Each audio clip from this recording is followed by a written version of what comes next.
So that is Fort Sumter.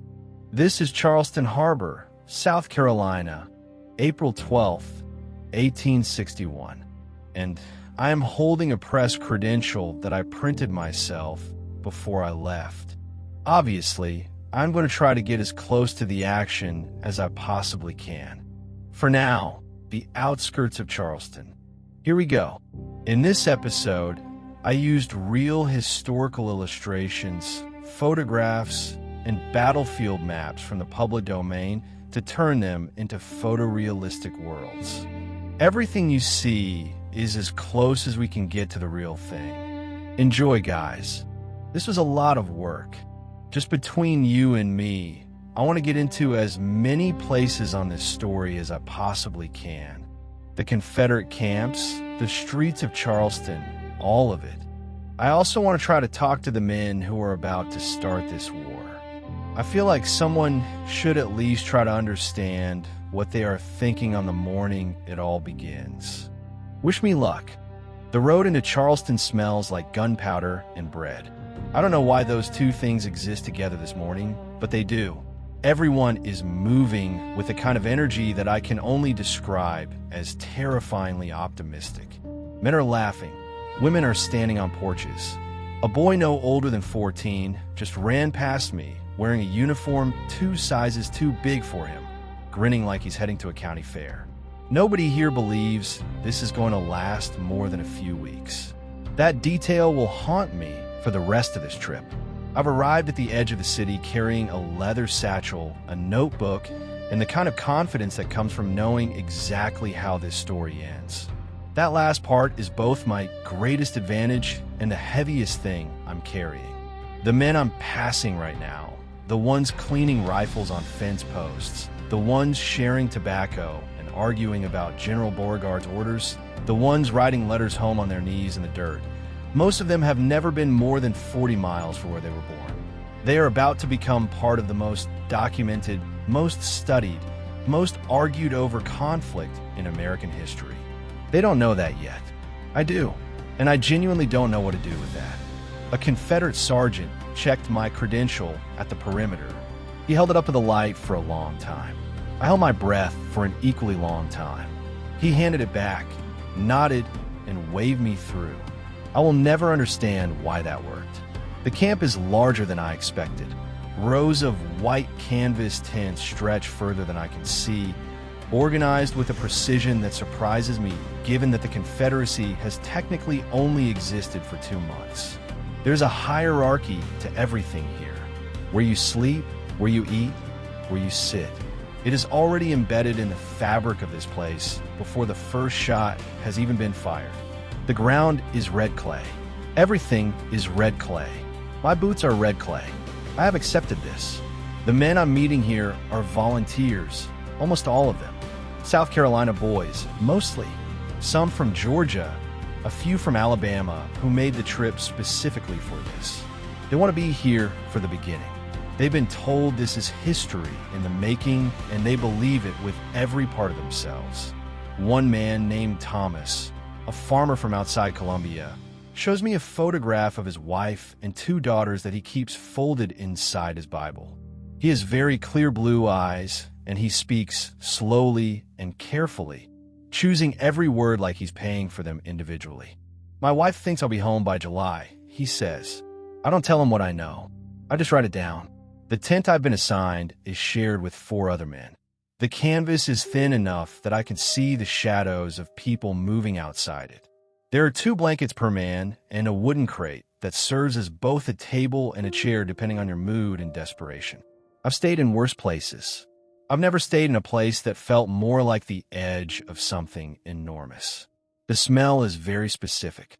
Wood smoke and wet wool and something medicinal that I can't identify. New boots on men who aren't used to walking this much yet. Coffee, real coffee, because the blockades haven't started yet and nobody knows how much they will miss this in 18 months. I find a corner of my crate, open my notebook, and start writing. A man named Jesse leans over from his blanket and asks what I'm doing. Documenting history, I tell him. He thinks about this for a moment and then nods very seriously. Good, he says. Make sure you spell my name right. Breakfast is cornbread and salt pork and something they're calling coffee, which has the color of coffee and approximately none of the other qualities.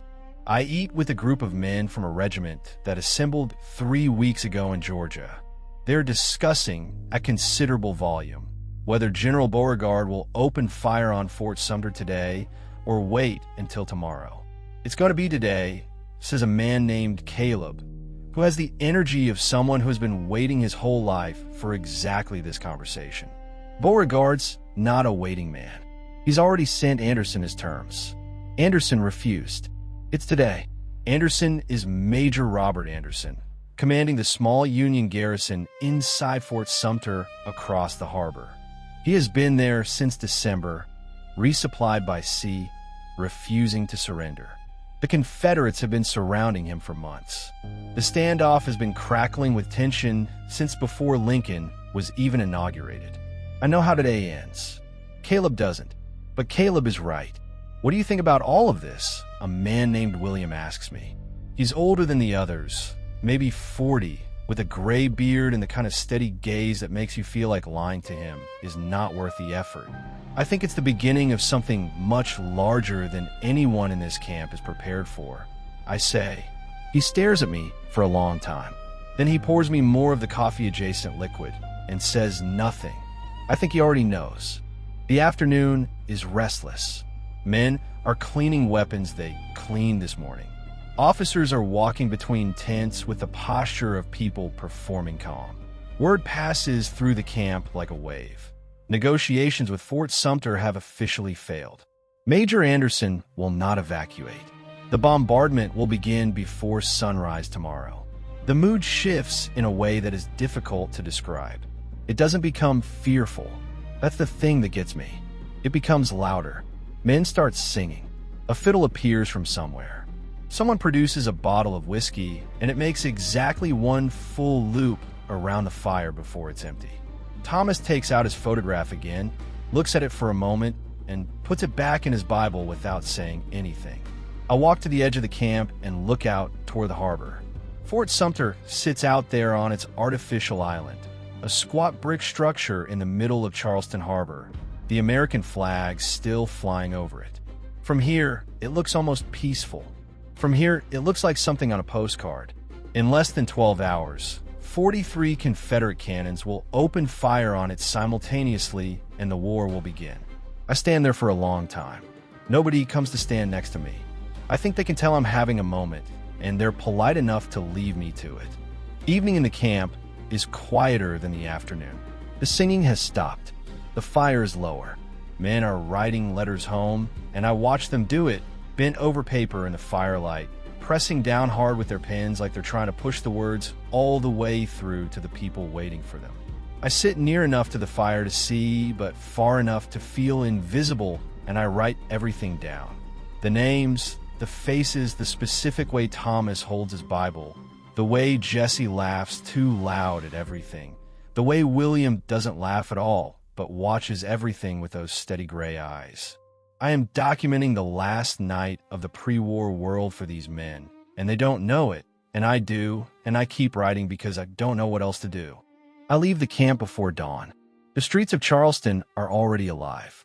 This surprises me. I expected quiet. Instead, there are people, dozens of them, moving toward the waterfront and the high ground and every rooftop and balcony with a view of the harbor. They have been waiting for this. The whole city has been waiting for this. I make my way toward the Battery, the seawall promenade along the southern tip of the peninsula.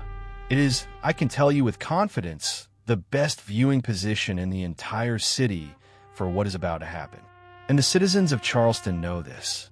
They are already there in their finest clothes, with telescopes and opera glasses and picnic baskets. I want to tell you, I'm exaggerating. I am not exaggerating. Women in silk dresses, men in frock coats, children sitting on their fathers' shoulders. They are here to watch the opening of the American Civil War the way people watch fireworks. The mood is electric and festive, and it makes my stomach turn in a way I spend a considerable amount of effort hiding. I find a spot near the railing and take out my notebook. A woman standing next to me notices and asks if I'm a reporter. I tell her yes. She straightens up immediately and informs me that her husband is an officer in Beauregard's command and that this is the most important day in the history of South Carolina and that I should make sure I write that down. I write it down. I do not write down everything else I'm thinking. The harbor in the early morning light is extraordinary.